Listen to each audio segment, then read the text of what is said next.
Hello friends.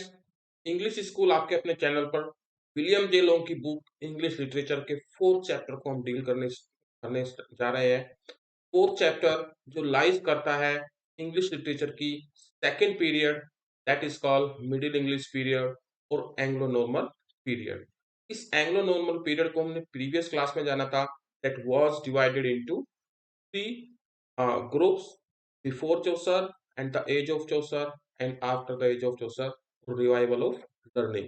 These are three phases of this Middle English period, and the most important phase we are going to start, that is our chapter 4 from William J. Long books, that Age of Chaucer.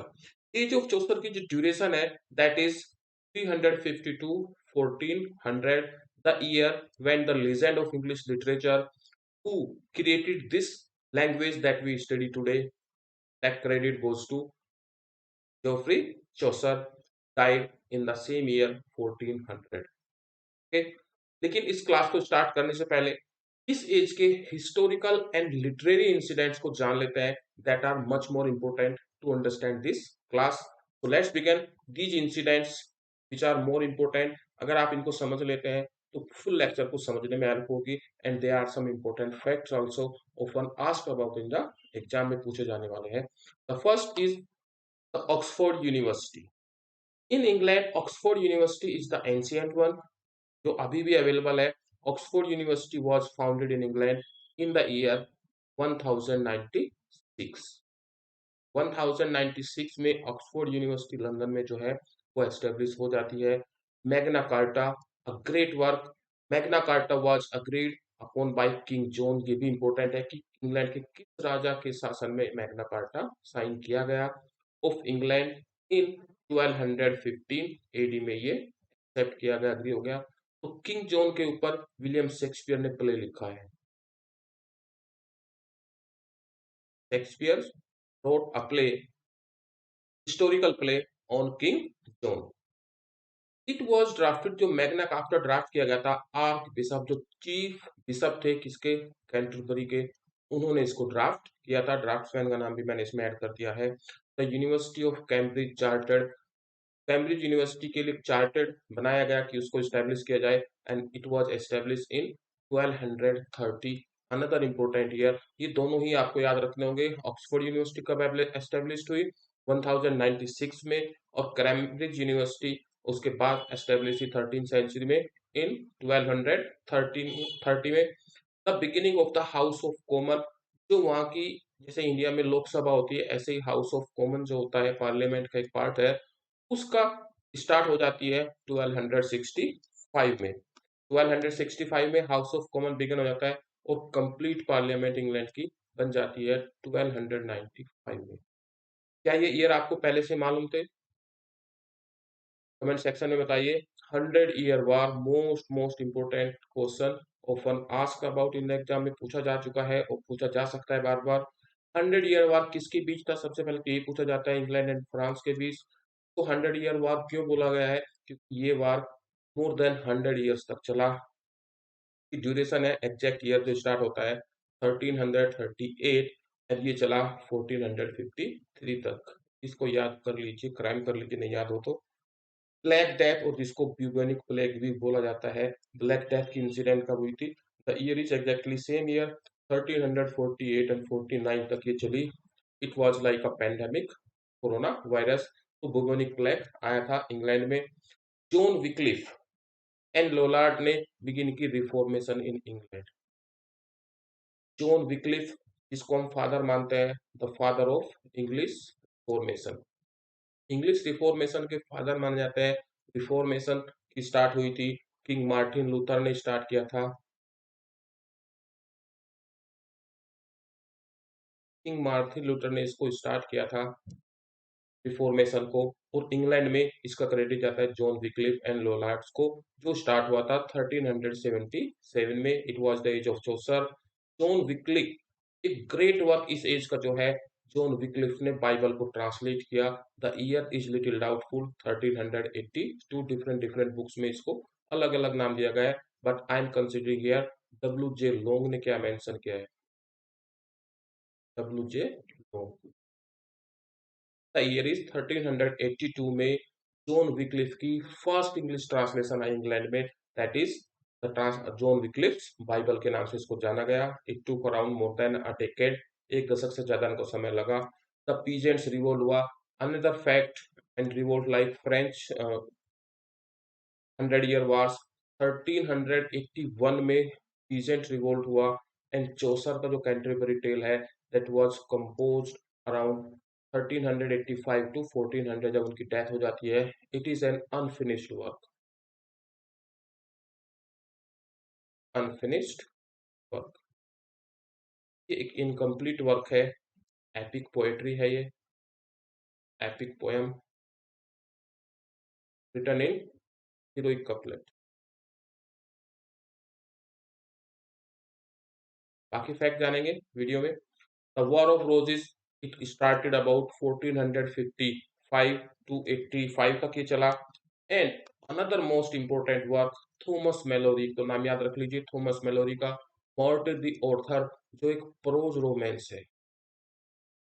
It is a prose romance पर based है ये। King Arthur, ancient Britain में एक राजा थे, night थे Arthur, उनके बानिए साथ साथ उनके 12 नाइट्स, उनके योद्धा जो राउंड टेबल पर बैठते थे। उनकी कहानी है मोर्टेडी ऑथर। क्या वर्क का नाम है? मोर्टेडी ऑथर, थॉमस मेलोरी ने लिखा। इससे पहले कैंटरबरी टेल इंपोर्टेंट है, जॉन विक्लिफ की ट्रांसलेशन, ये लिटरेरी वर्क है। And the next is first printing press in England, कौन लेकर आए थे? William Caxton, the year is 1484। और सबसे पहले उन्होंने किसको प्रिंट किया? इसी मोर्टेडी ऑथर को उन्होंने सबसे पहले अपनी प्रिंटिंग प्रेस में इंग्लैंड में इसको प्रिंट किया। इट वाज कंप्लीटेड अराउंड 1470 के अराउंड, ये अराउंड वर्ड मेंशन किया गया है बुक में, ये कंप्लीट हुई थी। और उसके बाद जब विलियम कक्सटन ने प्रिंटिंग प्रेस इंग्लैंड में लेकर आए, तो उन्होंने सबसे पहले जो वर्क पब्लिश किया था वो मोर्टेडी ऑथर था। किसने लिखा था? ये मिलियन टाइम्स बार पूछा जाने वाला क्वेश्चन है, पूछा जाएगा बार बार। थॉमस मेलोरी का, मोर्टेडी ऑथर, मोर्टेडी ऑथर। क्या जोनर है इसका? It is a prose romance. एक बार रिवाइज कर लीजिए। ऑक्सफोर्ड यूनिवर्सिटी सबसे पहले एस्टेब्लिश की गई इन द ईयर 1096। मैग्ना कार्टा कब साइन किया गया? 1215 में। उस समय राजा कौन थे? किंग जॉन थे। इसका ड्राफ्ट किसने तैयार किया? Arc bishop of Canterbury. उसके बाद यूनिवर्सिटी ऑफ कैम्ब्रिज का चार्टर आया 1230 में। उसके बाद हाउस ऑफ कॉमन की बिगिनिंग हो जाती है, कंप्लीट पार्लियामेंट तैयार होता है 1295 में। 100 ईयर वॉर्स कब बिगिन होता है? 100 ईयर का मतलब भी जान लीजिए, किसके बीच फाइट हुई थी और कब स्टार्ट हुआ था, कब से कब तक चला। Over 105 year it goes on, इसलिए 100 ईयर वार्स बोलते हैं इसको। ब्लैक डेथ की इंसिडेंट कब हुई थी उस समय? चौसर के समय की बात करें 1348-49 में। जॉन विक्लिफ ने इंग्लैंड में रिफॉर्मेशन स्टार्ट किया। जॉन विक्लिफ का जो वर्क था, master work, translation of Bible की, एक इतने बड़े वर्क की फर्स्ट टाइम ट्रांसलेशन की गई थी इंग्लिश में, ताकि इंग्लैंड के लोग उसको अपनी लैंग्वेज में उसको पढ़ सके। पीजेंट्स रिवोल्ट हुआ, year is more important, 1381। Canterbury tales Chaucer की जो आई वो 1400 उनकी डेथ के साथ आई थी, ये इस ड्यूरेशन में ये लिखी गई थी। एंड वॉर ऑफ रोजेस 1455 से 85 तक चला। थॉमस मेलोरी का मोर्टेडी ऑथर लगभग उन्होंने 1470 में कंप्लीट कर लिया। और बाद में विलियम कक्सटन ने फर्स्ट जो पब्लिश वर्क था प्रिंटिंग प्रेस आने के बाद, वो इसी को पब्लिश किया, प्रिंट किया सॉरी, मोर्टेडी ऑथर। आइए स्टार्ट करते हैं the age of Chaucer chapter 4 that deal, page number 67 to 85 of the book, William J Long की बुक से पेज नंबर 67 से 85 में ये कवर किया गया है। The age of Chaucer, duration क्या है? एज ऑफ चौसर की बात हो रही है। उनका पर्टिकुलर जो लाइफ स्पैन है वो 1340s, यहाँ पर 40s और क्वेश्चन मार्क के साथ लिखा जाता है, और 1400 तक का इनका लाइफ स्पैन है। किसका? जोफ्री चौसर का। 1340s क्यों लिखा गया है? क्योंकि उनके बर्थ की एग्जैक्ट डेट किसी को मालूम नहीं है। अजम्पशन है कि वो 1343 में हुए थे, कुछ बुक्स में मेंशन किया गया है 47 में, और किसी ने भी कॉन्फिडेंटली नहीं बोला, क्वेश्चन मार्क के साथ लिखा गया है ये ईयर। तो इसी के लिए इसको लिखा जाता है 1340 में उनका बर्थ हुआ था। This is S 40s।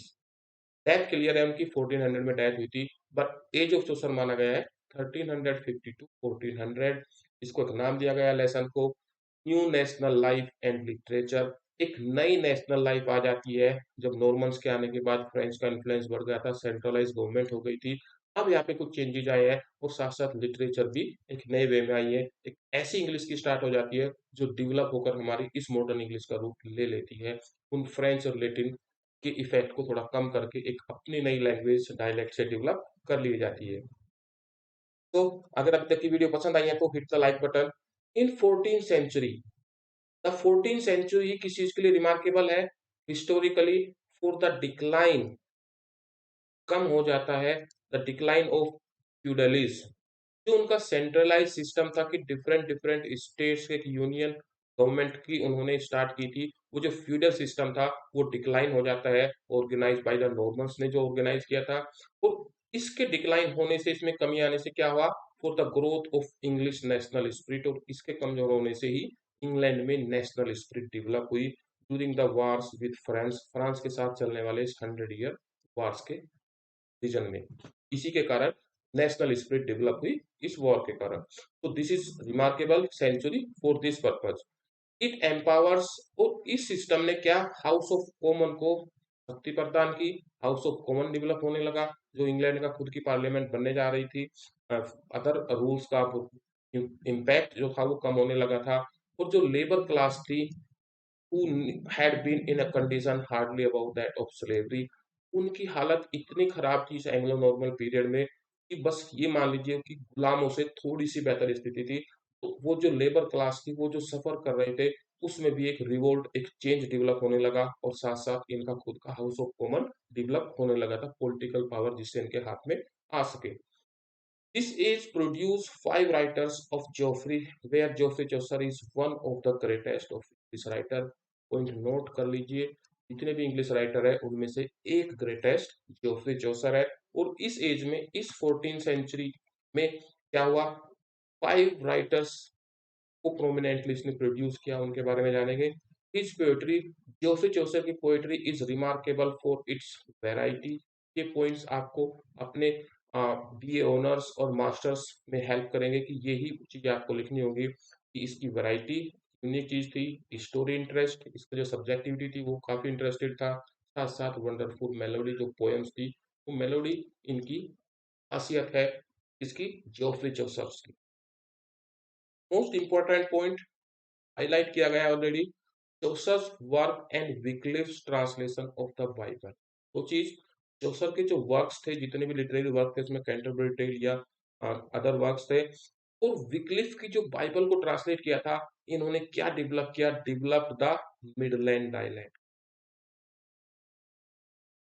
उन्होंने मिडलैंड डायलैक्ट को डेवलप कर कर into a national language of England, England की एक नेशनल लैंग्वेज में डेवलप कर। एंग्लो नॉर्मन पीरियड में मिडलैंड डायलैक्ट डायलैक्ट चल रहा था। डायलैक्ट का नाम है, अगर वेस्ट इंग्लैंड की बात करेंगे तो वेस्ट मिडलैंड डायलैक्ट हो जाता है, अगर ईस्ट की बात करेंगे ईस्ट डायलैक्ट हो जाता है, मिडिल की बात करेंगे middle Midland. This is a dialect. Local area में यूज किए जाने वाले वर्ड्स, लैंग्वेज, सेंटेंसेस को मिलकर जो लोकल लैंग्वेज होती है, लोकल, उसी को डायलैक्ट बोला गया है। तो विक्लिफ और जियोफ्री चौसर ने इस डायलैक्ट को डेवलप कर कर एक नेशनल लैंग्वेज में डेवलप कर दिया, चेंज कर दिया, प्रेजेंट कर दिया, और ये ही रिफाइन होकर हमारी करंट इंग्लिश। तो this is the most important and amazing point you have to understand about the English language and its development. तो क्रेडिट किसको जाता है? जियोफ्री चौसर को, क्योंकि इस समय में इंग्लिश लैटिन्स के इन्फ्लुएंस में थी, साथ साथ नॉर्मन्स के आने के बाद फ्रेंच का बहुत इन्फ्लुएंस हो गया था। और हमने प्रीवियस क्लास में पढ़ा था, फ्रांस कोर्ट और बाकी ऑफिशियल लैंग्वेज के रूप में लगभग 3 सेंचुरी तक, 11, 12 एंड 13 सेंचुरी तक फ्रांस का ही प्रोमिनेंट रोल रहा। तो उससे ही इसको उन्होंने चेंज कर कर एक इंग्लिश का रूप चेंज किया। तो अगर बात करें जियोफ्री चौसर का जो डायलैक्ट था वो वेस्ट मिडलैंड मिडलैंड डायलैक्ट था। क्वेश्चन पूछा जा चुका। वेस्ट मिडलैंड डायलैक्ट जो उन्होंने यूज किया था, जिसके ऊपर वर्क कर कर इनको एक प्रॉपर लैंग्वेज में बनाकर छोड़ा। तो पॉइंट नोट कर लिया होगा। I hope it is clear also. Let's move five writer of this age जिसकी बात की गई है। इस एज के जो फाइव राइटर्स हैं, सबसे पहले आते हैं विलियम लैंगलैंड। इनकी स्पेशलिटी टेबल से समझ लेते हैं। विलियम लैंगलैंड, एक तो नाम याद कर लीजिए कौन कौन से कंटेम्प्रेरीज थे जोफ्री चौसर के। यहाँ से एक क्वेश्चन मैं अक्सर बहुत सारे एग्जाम्स में देख चुका हूँ, who is the contemporary of Geoffrey Chaucer. उसमें से कुछ नाम होंगे, कुछ नहीं होंगे, तो आप इन पांच नाम को याद कर लीजिए, सॉरी फोर नेम्स को याद कर लीजिए। विलियम लैंगलैंड जो पॉपुलर थे, वॉइसिंग द सोशल डिसकंटेंट, जो समाज में अनिश्चितता थी, असंतुष्टि की स्थिति थी, संतुष्ट नहीं थे, उस चीज को उन्होंने आवाज दी। साथ साथ प्रीच किए, अपने उपदेश दिए on the equality of man, की मैन इक्वल हो। जो लेबर क्लास जो सफर कर रही थी, उनकी इक्वालिटी पर इन्होंने आवाज उठाई। And the dignity of the labour, उनकी डिग्निटी की भी आवाज इन्होंने उठाई। तो his work is prominent about these feature.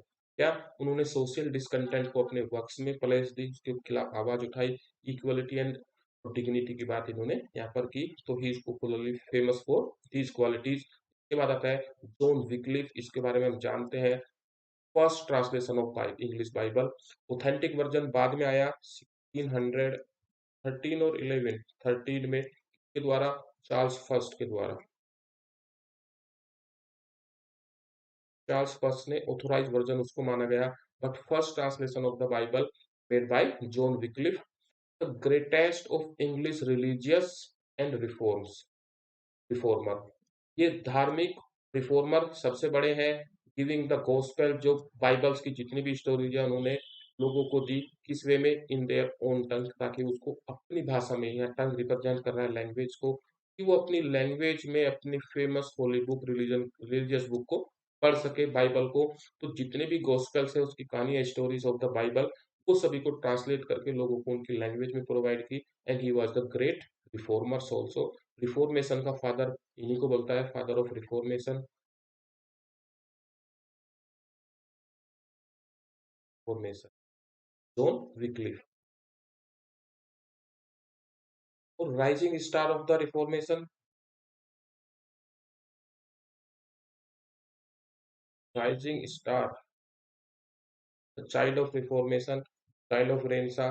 आप इन पॉइंट को आगे डिस्कस करेंगे।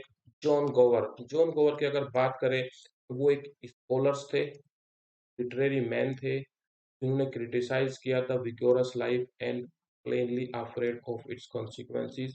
वो जो स्लेव्स, जो लेबर क्लास थी, वो जो स्लेवरी देख रहे थे, गुलामी की लगभग स्थिति को देख रहे थे, उन सब स्थिति को उन्होंने क्या अपने वर्क के अंदर क्रिटिसाइज किया। तो जॉन गोवर का नाम याद रखना है। एंड जॉन मेंडेविले द ट्रैवलर, वो एक ट्रैवलर थे, और उस ट्रैवलिंग में जितना भी एक्सपीरियंस था उन्होंने अपने वर्क्स में मेंशन किया है। रोमांसिंग करते थे, मीन्स रोमांस एक कैटेगरी है वर्क्स की, लिटरेरी वर्क्स की, about the wonders of the scene abroad, और जितनी भी चीजें बाहर देखते थे उनको एक रोमांटिक सिवेलरिक वे में उन्होंने वर्क के अंदर प्रेजेंट किया है, जॉन मेंडेविल। और लास्ट है Geoffrey Chaucer, scholars, traveller, businessman and courtier. Sharing उन्होंने अपने की, अपनी लाइफ के हर एक पार्ट को शेयर किया है, डिफरेंट डिफरेंट टाइम के, reflecting it in his literature. और ये क्रेडिट इनके बाद जाता है विलियम शेक्सपियर को, कि अपने लिटरेचर के अंदर उन्होंने लाइफ के हर एक पार्ट को अपने लिटरेचर में रिफ्लेक्ट किया है। और ये चीज अगर इनसे ज्यादा किसी ने की है तो उसका क्रेडिट जाता है विलियम शेक्सपियर को। लेकिन इस एज में ये सबसे पायनियरिंग थे और मास्टर थे इस चीज के। तो he was a scholar, traveller, businessman, courtier, और हर एक लाइफ की एस्पेक्ट को उन्होंने शेयर किया है अपने अपने टाइम को अपने लिटरेचर में। तो these were the contemporaries of Geoffrey Chaucer, John Mandeville, John Gower, John Wycliffe and William Langland. Let's move ahead. Geoffrey Chaucer की लाइफ को पढ़ लेते हैं। Geoffrey Chaucer 1340s to 1400। The reader, reader book में reader के लिए कुछ suggest किया गया है। Reader is asked to read widely poets masterpiece. Poet के जितने भी मास्टरपीस को पढ़ेंगे, किस पर्पज से पढ़े, सिंपल प्लेजर के लिए पढ़े, of the stories and to remember the poetry, और पोएट्री को इस तरह से याद रखे। एंड रोमांस, जितनी उनकी पोएट्री और रोमांस वर्क थे, more interesting and important then middle English. Middle English का जो पीरियड है, इस पूरे पीरियड में सबसे ज्यादा इंपॉर्टेंट जोफ्री चौसर की पोयम और रोमांस वर्क ही है। आई hope you understood what is romance. इसमें सिवेलरी, रिलीजन और हीरोइज्म को दिखाया जाता है, और हीरो हीरोइन के लव अफेयर को अचीव करने के लिए वो जो स्ट्रगल करते हैं, ऐसे वर्क को रोमांस बोला जाता है, जिसमें stories more important. Previous video को अगर नहीं देखा है तो देख लीजिए, सब चीज क्लियर हो जाएगी, तभी आगे की वीडियो आप देखें। और पर्सनल नोट प्रिपेयर करते चले, हाईलाइटेड मैं कर देता हूँ। तो इस मिडिल इंग्लिश में जो सबसे इंपॉर्टेंट चीज है ऑथर के मास्टरपीस में, उसकी पोएट्री और रोमांस है, उसको इस पर्पज से पढ़ा जाए, बाकी कुछ नहीं है। ये सजेस्ट किया गया है, बुक्स के अंदर से लाइन ली गई है। We appreciate Chaucer for his poetry, his humour, his good stories and kind heart, the study of language. ये कुछ फीचर्स आप नोट कर लीजिए कि चौसर की पोएट्री किस चीज के लिए फेमस है। उनके वो फेमस है चौसर अपनी पोएट्री के लिए, ह्यूमर के लिए, गुड स्टोरीज के लिए, काइंड हार्ट के लिए, एंड स्टडी ऑफ लैंग्वेज। ये पॉइंट आपको याद रखने होंगे if you have to write in exam of your masters और इन योर ये honours. So let's move Chaucer की life, the life of Chaucer, biography of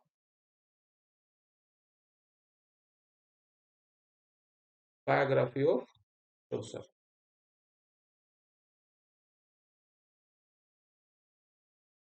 Class is going to be more interested. Geoffrey Chaucer was born in the reign, शासन में पैदा हुए थे Edward third, और lived through the reign of Richard II and died in the reign of Henry IV. Henry fourth 1399 में शासन पर गद्दी पर बैठे थे, और 1400 में इनकी डेथ हो गई थी। जोफ्री चौसर की बात कर रहे हैं, तो इनका शासन भी इन्होंने देखा है। तो उन्होंने तीन राजाओं का शासन देखा है, एडवर्ड थर्ड, रिचर्ड सेकंड। अभी हमने किंग जॉन की बात की थी, तो विलियम शेक्सपियर ने इनके ऊपर भी हिस्टोरी प्ले लिखा है, रिचर्ड सेकंड और साथ साथ रिचर्ड थर्ड, हिस्ट्री प्लेस। ऐसे में आगे चल के प्रॉब्लम नहीं होगी जब हम विलियम शेक्सपियर के वर्क्स को नाम याद करने होंगे। तो तीन शासन इन्होंने देखे हैं, ये क्वेश्चन एग्जाम में बन जाता है। किसके शासन में वो नहीं रहे हैं? एडवर्ड थर्ड में रहे हैं, रिचर्ड सेकंड में रहे हैं, शेक्सपियर का एक प्ले है, इससे याद रह जाएगा। और हेनरी फोर्थ, ये भी विलियम शेक्सपियर का एक प्ले है, Henry fourth, another work by William Shakespeare, historical work. तो तीन प्लेस के नाम याद हैं। किंग जॉन, जब मैग्ना कार्टा साइन किया गया था, कब? 1215 में। कौन थे? King John.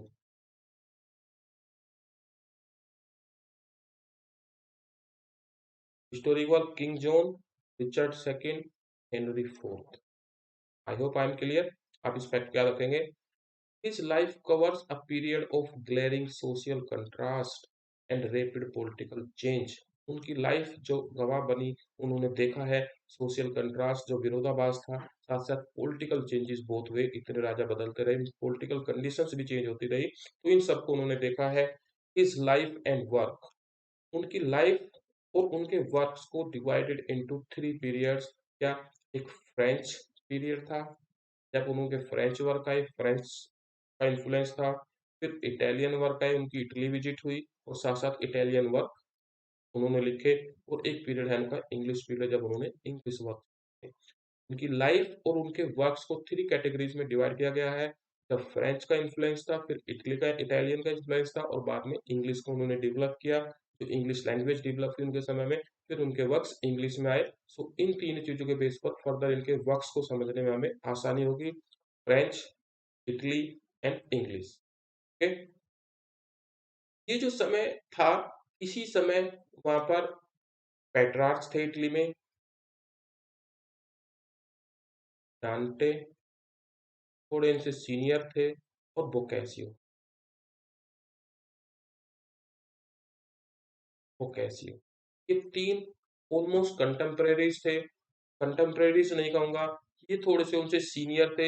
इटली में इनकी लिटरेचर का इन्फ्लुएंस था, और इनको वर्क को सोर्स बनाकर जोफ्री चौसर ने बहुत सारे वर्क्स लिखे। इवन बाद के लेटर के ऑथर्स ने भी इनको सोर्स बनाया है, पेट्रार्च, डांटे एंड बोccaccio, जो इटली में प्रोमिनेंट ऑथर थे। तो उन्हीं के जस्ट बाद के समय में चौसर ने प्रोमिनेंटली वर्क लिखे, तो इसीलिए उनके वर्क के अंदर इटालियन और फ्रेंच और इंग्लिश पीरियड 3 कैटेगरी में डिवाइड किया गया है। एक नाम आपको 100% में याद रखना होगा, John of Gaunt was his patron, वो उनके पैट्रोन थे और वो एक पॉलिटिकल पार्टी जिससे बिलोंग करते थे पूरी लाइफ टाइम। जियोफ्री चौसर ने उसी पार्टी को सपोर्ट किया, John of ground.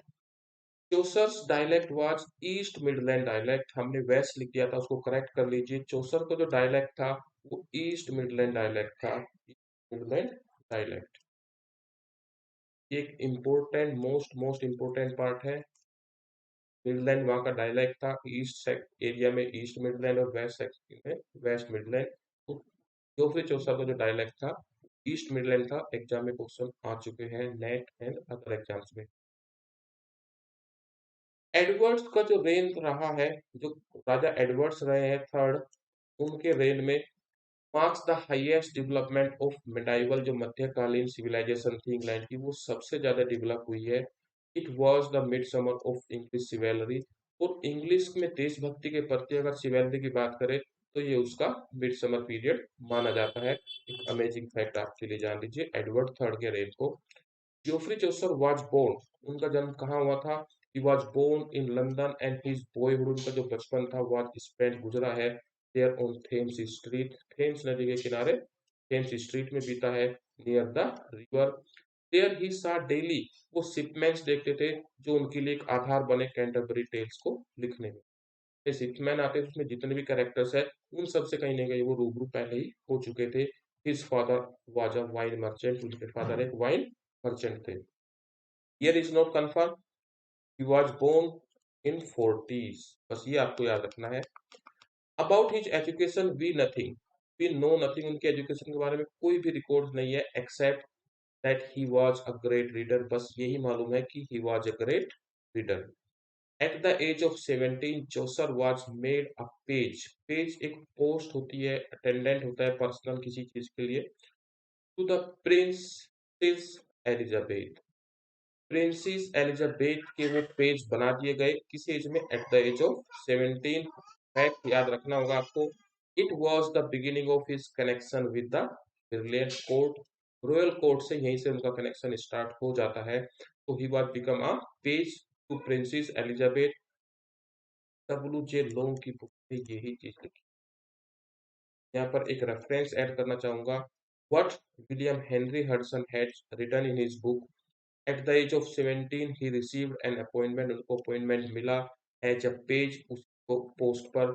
The wife of the duke of Clarence, जो क्लेरेंस के ड्यूक थे और एडवर्ड थर्ड के बेटे थे, ठीक है, एडवर्ड थर्ड के बेटे ड्यूक ऑफ क्लेरेंस थे, और उनकी वाइफ के पेज वो अपॉइंटमेंट किए। यहाँ पर ये फैक्ट दिया गया है W H William Henry Hudson की बुक में, और डब्ल्यू जे लोग में बोला गया है प्रिंसेस एलिजाबेथ के पेज वो बनाए गए।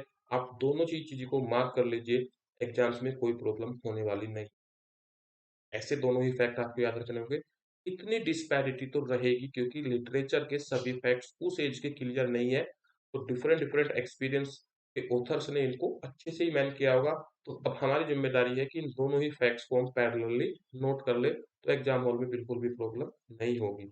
अगर इसके बाद भी प्रॉब्लम हो तो फिर कोई प्रॉब्लम नहीं है, कोर्ट जाएंगे। लेकिन सोर्स मैंने आपको दोनों ही बता दिए हैं। एट द एज ऑफ 19, अब 17 दो साल बाद he went with the king on one of the many expedition, जो शॉर्ट ट्रिप होती है, ट्रिप्स होती है, यात्रा होती है। इस यात्रा पर गए ऑफ 100 ईयर वार्स विजिट पर गए, एंड देयर ही सा, उन्होंने वहां क्या देखा, क्या रियलाइज किया? Valerie and all the peasantry of medieval war at the height of splendour, पूरी हाइट पर थी। रोमांस का एक पार्ट है सिवेलरी एंड peasantry, वो सब हाइट पर थी। ये सब उन्होंने एक्सपीरियंस उस 100 ईयर वार किंग के साथ विजिट में देखा। और जब वो इंग्लैंड वापस आए, he became after a few years, कुछ साल बाद ही स्क्वायर बना दिए गए। स्क्वायर भी एक पोस्ट होती है, क्या करते हैं उसमें? रॉयल हाउस होल्ड के वो स्क्वायर बना दिए गए। क्या करते हैं square? The personal attendant and confident, confident विश्वास पात्र को बोलते हैं, जो राजा की सभी बातों को सुनता है, या प्रिंस को confident to the king. King के वो कॉन्फिडेंट बना दी गई, एक लिटरेरी टर्म है। अगर फीमेल है तो कॉन्फिडेंट बोला जाता है, तो विश्वास पात्र होता है, जिससे जो हीरो होता है या प्रोटोगोनिस्ट होगा वो अपने सारे मन के थॉट्स, आइडियाज, फीलिंग को उससे शेयर करता है। तो इस तरह से उसको ड्रामे प्रेजेंट किया जाता है। तो वो एक पर्सनल अटेंडेंट और कॉन्फिडेंट हम कहेंगे मॉडर्न टर्म में, वो उनके ये बन गए personal assistant at the age of, sorry, 19 के बाद, वो आने के बाद कुछ साल बाद वो स्क्वायर के पोस्ट पर अपॉइंट हो गए। That is an personal assistant to the king, एक बहुत बड़ी पोस्ट ये उनके लिए हो गई। During this period he married a maid of honour, उनकी एक मेड ऑफ ऑनर से शादी हो गई। ये कोई नॉर्मल मेड नहीं है, ये महारानी के अटेंडेंस में कोई बड़ी पोस्ट की ही कोई लेडी रही होगी। फिर इनकी शादी हो जाती है to the queen. This is probably Philippa Roet उनका नाम माना गया है। और ये कौन थी? सिस्टर ऑफ द वाइफ की सिस्टर थी जॉन ऑफ गॉन, के बनाए थे, जो उनके पैट्रोन थे। जोफी चौसर के पैट्रोन थे, संरक्षक थे। पैट्रोन मतलब संरक्षक, जिन्हें सपोर्ट मिलती है, उनसे फाइनेंशियल हेल्प भी मिलती है। तो जॉन ऑफ गॉन के वो वाइफ की सिस्टर फिलिप्पा रोएट, हम सीधे सीधे कहेंगे वो इनकी सिस्टर इन लॉ थी, साली थी। उनसे इनकी शादी हो जाती है। और जॉन ऑफ गॉन कौन थे? ड्यूक ऑफ लेंसेस्टर के ड्यूक थे। उनकी साली से, सिस्टर इन लॉ से इनकी शादी हो जाती है फिलिप्पा रोएट से, जो क्वीन की मेड ऑफ ऑनर थी, उनसे इनकी शादी हो जाती है। इन 1317 चौसर वाज सेंट अब्रॉड, उसको विदेश भेजा जाता है on the first of those diplomatic mission. तो राजा की तरफ से एक राजदूत वाला जो कार्य होता है उसको करने के लिए डिप्लोमेटिक मिशन के लिए भेजा जाता है। That were to occupy the greater part of 15 year of his life. और इस अगले 15 ईयर्स तक उनके यही डिप्लोमेटिक वर्क रहे कोर्ट के लिए, राजा के लिए, to visit the abroad and to settle difference agreements. In 1732 he was made his first official visit to, फिर उसके बाद वो इटली के ऑफिशियल विजिट पर गए। और यहीं से उनका स्टार्ट हो जाता है इटालियन इन्फ्लुएंस। तो इसके बाद उनके जितने वर्क्स आए वो इटालियन पीरियड के आए, तो इटालियन लैंग्वेज में लिखे गए थे। Arrange a commercial treaty with guinea जगह है, तो उसके लिए एक स्पेशल ट्रीटी अरेंज करने के लिए फर्स्ट टाइम उनकी विजिट हुई, कब? 1370 में पहली बार ऑफिशियली वहां पर गए। और उनके इन्फ्लुएंस आया डांटे का, ओकेसियो एंड पेट्रार्क।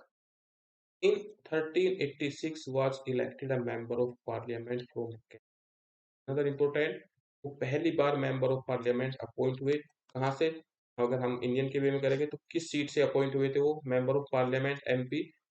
1386 वो कैंट से मेंबर ऑफ पार्लियामेंट अपॉइंट हुए। फ्रॉम हियर, और यहीं से great English period of his life began. और 1386 से उनका इंग्लिश पीरियड स्टार्ट हो जाता है। उसके बाद इंग्लिश का इन्फ्लुएंस उनके वर्क में आ जाता है, इंग्लिश डेवलप हो जाती है। तो उसी में यहाँ के बाद सारे इंग्लिश वर्क्स उनके स्टार्ट हो जाते हैं। कैंटरबरी टेल भी उसी का पार्ट है। नेचुरली अगर उनके मन की बात करें, he was attach to the party of John of Gaunt, से ही जुड़े रहे। एंड हिज फॉर्चून, और उनका भविष्य भी रोज एंड फॉल, ऊपर गया और नीचे आया with those of his leader. तो जो इनके लीडर्स के साथ हुआ वो भी इनके साथ हुआ। अप्स एंड डाउन इनकी लाइफ में चलते रहे, बट इन्होंने इनका साथ नहीं छोड़ा अपने पैट्रोन का, इन्हीं को सपोर्ट लाइफ किया। From this time until his death, अपनी डेथ तक, इस पीरियड से 1380 से 1400 तक के पीरियड को, he is up and down on a political ladder. इस राजनीति की इस सीढ़ी पर वो कभी ऊपर और कभी नीचे, सांप सीढ़ी की तरह ऊपर नीचे होते रहे। एंड जैसे कि आज पैसा उनके पास है और गुड प्रोस्पेक्ट है उनके पास, लेकिन कल गरीबी है, नेग्लेक्ट है। मीन्स यहाँ पर इतनी बड़ी कहानियां है। कभी वो बहुत ज्यादा प्रोस्पेरस हो गए, कभी कभी वो बिल्कुल कर्ज में आ गए थे। तो ऐसे अप डाउन उनके साथ होते रहे because of change of the rule. कि रिचर्ड सेकंड के शासन में उनको काफी कुछ प्रॉब्लम फेस करनी पड़ी। और एडवर्ड थर्ड के समय में वो काफी प्रोस्पेरस थे, उन्हें काफी सपोर्ट मिली। फिर बाद में हेनरी फोर्थ ने इनको कुछ रिवाइव किया, लेकिन ठीक उसके एक साल बाद इनकी डेथ हो जाती है। तो इनके करियर में काफ़ी अप्स एंड डाउन्स रहे और करियर में नहीं, लाइफ में भी रही, फाइनेंशियली प्रॉब्लम भी रही और काफ़ी रिच भी रहे। तो टुमारो पॉवर्टी एंड नेग्लेक्ट ऐसी स्थिति में रहे। उन्होंने एक वर्क भी लिखा है, एक पोएम लिखी, complaint of his empty purse. देखिए, मैं यहाँ पे क्लियर करना चाहूँगा, लेवल पर इस समय तक इंग्लिश इतनी डेवलप नहीं हुई थी जो हम इंग्लिश आज पढ़ रहे थे। तो इसमें स्पेलिंग्स में कुछ वेरिएशंस होंगे, तो आपको ये नहीं सोचना कि क्या स्पेलिंग लिखी गई है। बुक्स में जो मेंशन है मैंने वो ही इसमें लिखा है। तो पर्स की स्पेलिंग भले कुछ भी हो, तो इनका एक पोएम है, complaint to his empty purse. ये एक कंप्लेंट थी कि मेरी पेंशन, मेरी सैलरी बढ़ाई जाए, तो उस पर इन्होंने एक पोएम लिखी थी। This poem called the Kings attention, उसका ध्यान खींचने के लिए, टू पोएट्स नीड, उसकी ज़रूरत और उसकी पेंशन को बढ़ाया जाए, इस चीज़ के लिए उन्होंने ये पोएम लिखी थी। इन 1400 he died and was buried. यहाँ मोस्ट इंपोर्टेंट पॉइंट है, कब डेथ होती है और कहाँ उनको दफनाया गया। विद ऑनर, सम्मान के साथ, इन वेस्टमिनिस्टर एबे में। वेस्टमिनिस्टर एबे को बाद में किस नाम से जाना जाता है? Poets corner. एक ट्रेंड हो गया कि जो भी नेशनल पोएट होंगे या नेशनैलिटी जिसको अचीव हो चुकी है, जो पॉपुलर पोएट्स हैं, उनको इसी वेस्टमिनिस्टर एबे में बरीड किया गया, जिसको पोएट्स कॉर्नर माना जाता है। And Geoffrey Chaucer was the first be buried here. सबसे पहले इसमें किसको दफनाया गया? जियोफ्री चौसर, ये फर्स्ट हो जाते हैं। पॉइंट को याद कर लीजिएगा। The last period of his life was the most troubled, परेशानी से भरी हुई थी, and was the most fruitful overall, और ये सबसे फ्रूटफुल भी थी क्योंकि इसी समय में तो उनका वर्क आता था कैंटरबरी टेल, जिसने इनको इमोर्टल बना दिया। Geoffrey Chaucer is regarded as, इनको इंग्लिश लिटरेचर में किस तरह से रिगार्ड दिया जाता है? The father of English poetry. Father of English poetry तो आप सभी को याद होगा। फर्स्ट ग्रेट नेशनल पोएट की तरह रिगार्ड किया जाता है, and father of English literature, क्योंकि इन्होंने उस मिडलैंड डायलेक्ट को एक लैंग्वेज के रूप में डेवलप किया था एज अ इंग्लिश लैंग्वेज। अगर ये ऐसा ना करते तो वो ही लैटिन और फ्रेंच, वहाँ की लैंग्वेज चलती रहती, वो पता नहीं कब डेवलप हो पाती। तो ये इंग्लिश लैंग्वेज डेवलप हुई है उस मिडलैंड डायलेक्ट से, इसका क्रेडिट हो जाता है जियोफ्री चौसर, जॉन विक्लिफ को। तो Chaucer is the father of English literature, केवल इसी एस्पेक्ट में इनको इसका फादर माना जाता है, otherwise he was the father of English poetry. और कैसे उन्होंने इस डायलेक्ट से एक लैंग्वेज को एस्टेब्लिश किया। First author who was buried in poets corner, ये पॉइंट अभी डिस्कस किया था। पोएट कॉर्नर में बरी दफनाए जाने वाले सबसे पहले पोएट थे वो, ऑथर थे। और पोएट्स कॉर्नर क्या है? वेस्टमिनिस्टर एबे, जो लंदन में ही है।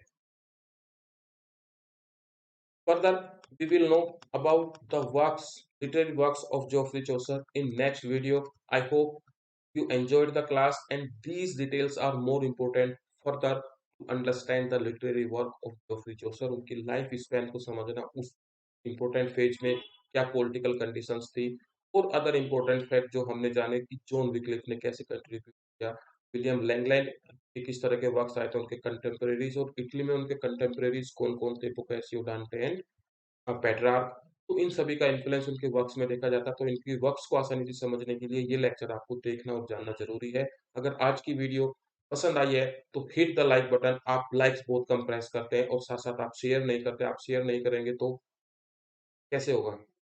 It's your duty. I am playing my role, you play yours. I hope you enjoyed the class. Thank you. ये चीज़ मुझे पता चलेगी कि आपने कितने लाइक्स किए हैं, इसी से पता चलेगा कि मैं कैसी वीडियोज़ आपके सामने प्रेज़ेंट कर रहा हूँ। Thank you everyone.